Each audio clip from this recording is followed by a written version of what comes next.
বিনিয়োগ, জ্বালানি, খাদ্য নিরাপত্তা এবং অভিবাসী কল্যাণের ওপর জোর দিয়ে কূটনৈতিক, বাণিজ্য ও অর্থনৈতিক সম্পর্ক জোরদার করার প্রতিশ্রুতি পুনর্ব্যক্ত করেছে কুয়েত ও বাংলাদেশ।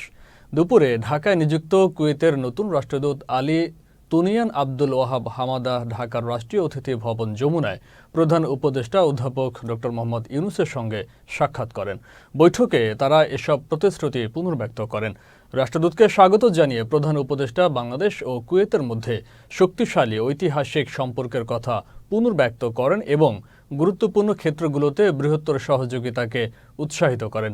অধ্যাপক ইউনূস বলেন, কুয়েত ও বাংলাদেশ দীর্ঘদিনের বন্ধু।